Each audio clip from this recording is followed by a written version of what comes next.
কিন্তু পাশাপাশি বিদেশি চকলেটের উপরে ট্যাক্স কমানো হয়েছে, যা আমি মনে করি প্রয়োজন নয়। মাননীয় অর্থমন্ত্রী হয়তো ওনার নাতিনাতকরা হয়তো পছন্দ করেন ট্যাক্স এই চকলেট, সে কারণে হয়তো কমাতে পারেন। আমাদের তামাকের উপরে এখানে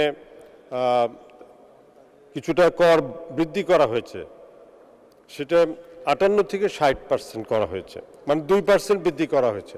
আমি মনে করি এটাকে আরও বাড়ানো প্রয়োজন, কারণ এই তামাকজনিত কারণে আমাদের দেশে প্রায় 1.5 লক্ষ লোকের মৃত্যু হয়ে থাকে। মাননীয় স্পিকার, ট্যাক্স কমানো হয়েছে প্রায় 30টি আইটেমে, এবং আরও কিছু ট্যাক্স, যেমন গুঁড়া দুধের উপরে ট্যাক্স কমানো হয়েছে, এবং বিদেশি পোশাকের উপরেও ট্যাক্স কমানো হয়েছে, যেটা আমি মনে করি কোনো প্রয়োজন নাই আমাদের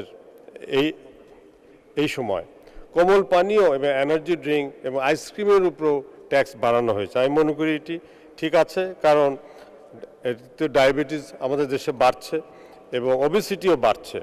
কিন্তু পাশাপাশি বিদেশি চকলেটের উপরে ট্যাক্স কমানো হয়েছে, যা আমি মনে করি প্রয়োজন নয়। মাননীয় অর্থমন্ত্রী হয়তো ওনার নাতিনাতকরা হয়তো পছন্দ করেন ট্যাক্স এই চকলেট, সে কারণে হয়তো কমাতে পারেন। ইটের ভাটার উপরে ট্যাক্স বৃদ্ধি করা হয়েছে, এটা আমি সাধুবাদ জানাই।